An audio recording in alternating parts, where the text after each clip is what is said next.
بسم اللہ الرحمن الرحیم۔ سورہ سبا ترتیب کے اعتبار سے 34ویں صورت ہے۔ یہ مکی صورت ہے۔ اس میں 54 آیات اور 6 رکوع ہیں۔ اس صورت کا بنیادی موضوع اہل مکہ اور دوسرے مشرکین کو اسلام کے بنیادی عقائد کی دعوت دینا ہے۔ اس سلسلے میں ان کے اعتراضات اور شبہات کا جواب بھی دیا گیا ہے اور ان کو نافرمانی کے برے انجام سے ڈرایا گیا ہے۔ اس مناسبت سے ایک طرف حضرت داؤد علیہ السلام اور حضرت سلیمان علیہ السلام کی اور دوسری طرف قوم سبا کی عظیم الشان حکومتوں کا ذکر فرمایا گیا ہے۔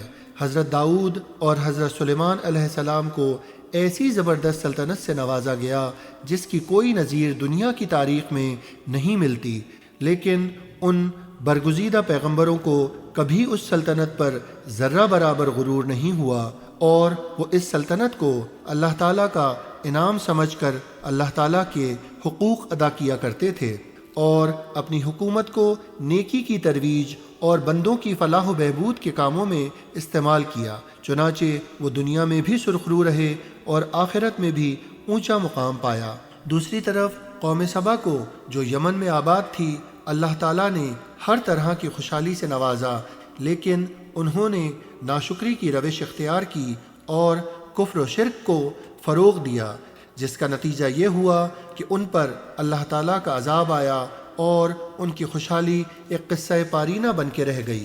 اس صورت میں بتایا گیا ہے کہ حضرت داؤد علیہ السلام بہت خوش آواز تھے اور اللہ تعالیٰ نے پہاڑوں اور پرندوں کو بھی ان کے لیے مسخر کر دیا کہ جب وہ ذکر اور تسبیح میں مشغول ہوتے تو پہاڑ اور پرندے بھی ان کے ساتھ تسبیح اور ذکر کرنے لگتے اور ماحول میں ایک پرکیف سما بن جاتا تھا۔ پہاڑوں اور پرندوں کو ذکر و تسبیح کی صلاحیت عطا ہونا حضرت داؤد علیہ السلام کا خاص معجزہ تھا۔ اس صورت میں حضرت سلیمان علیہ السلام کا بڑی تفصیل سے ذکر کیا گیا ہے۔ اللہ تعالیٰ نے ہوا کو حضرت سلیمان علیہ السلام کا تابع فرمان بنا دیا تھا۔ وہ ہوا کی تیز رفتاری کو استعمال فرما کر دور دراز کا سفر مختصر وقت میں طے کر لیتے تھے۔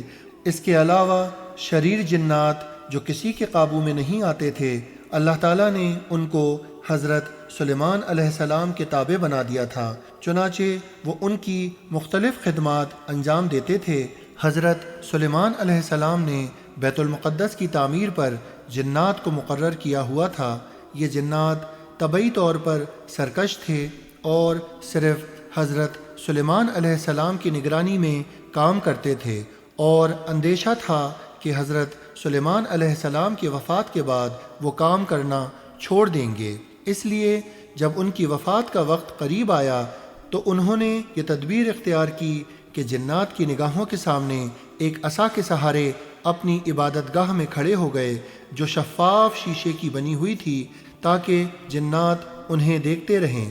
اسی حالت میں ان کی وفات ہو گئی، لیکن اللہ تعالیٰ نے ان کے جسم کو عصا کے سہارے کھڑا رکھا اور جنات یہ سمجھتے رہے کہ وہ زندہ ہیں، یہاں تک کہ انہوں نے تعمیر کا کام مکمل کر لیا۔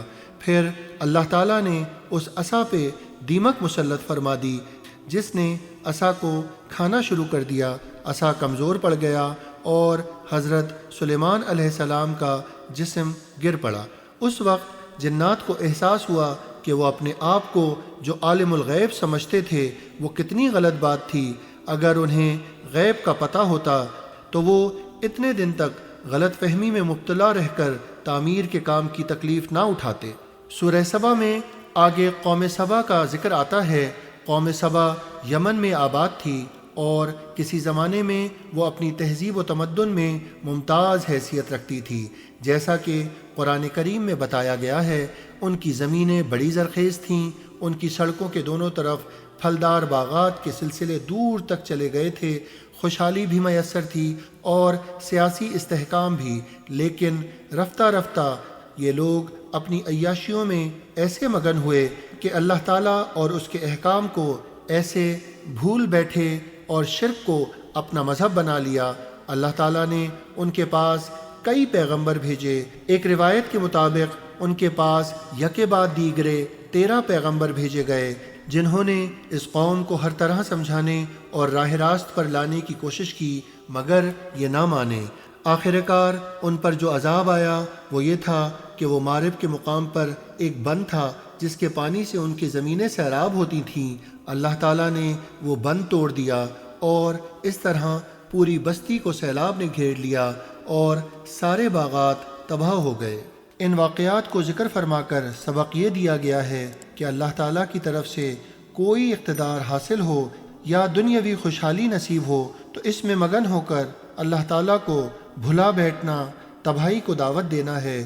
اس سے مشرکین کے ان سرداروں کو متنبہ کیا گیا ہے جو اپنے اقتدار کے گھمنڈ میں مبتلا ہو کر دین حق کے راستے میں روڑے اٹکاتے رہے تھے۔